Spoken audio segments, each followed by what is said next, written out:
of the U.S. Navy in the Red Sea. Demonstrators say they're ready to of the U.S. Navy in the Red Sea. Demonstrators say they're ready to defend their nation's sovereignty against the West. This comes as two warships with 3,000 American military personnel arrive at the Bahrain-based U.S. Fifth Fleet in the Red Sea. Washington has called the deployment a response to growing tensions with Iran and the country's alleged involvement in seizing merchant vessels, which Tehran denies.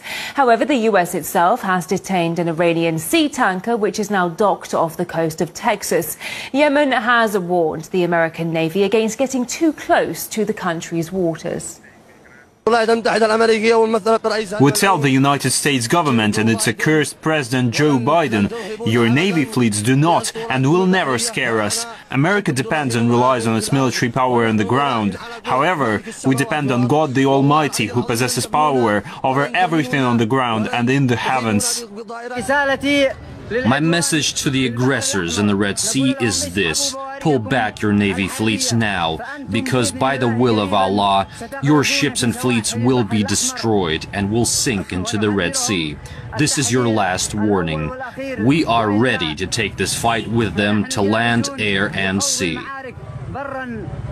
Geopolitical analyst and journalist Yusuf Maori says the US seeks to control the Red Sea through hostile acts against Yemen. Well, the demonstration comes after the Yemeni people got the news that 3,000 U.S. troops have deployed in the Red Sea.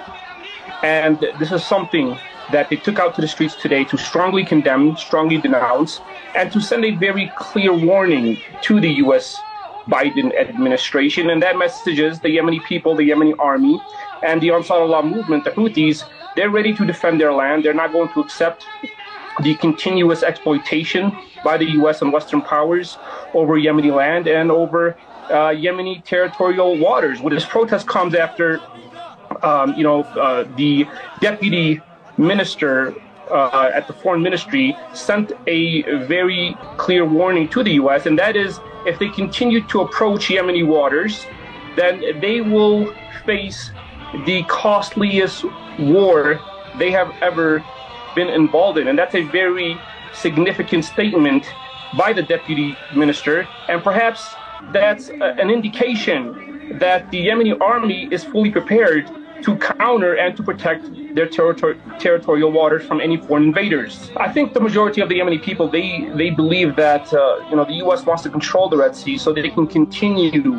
their harassment and they continue their acts of terrorism by invading and occupying Yemeni lands, Yemeni islands, and by controlling territorial waters that belong to the Yemeni government. That's the biggest type of terrorism that the Yemeni people are condemning and are pointing the fingers at the U.S. administration, the British, the French, and the German government. And these, this NATO-like forces that have been established to spread their hegemony across the world by occupying lands and by controlling the global economy and controlling the shipping lanes, as the Yemeni people see the U.S. trying to do once again.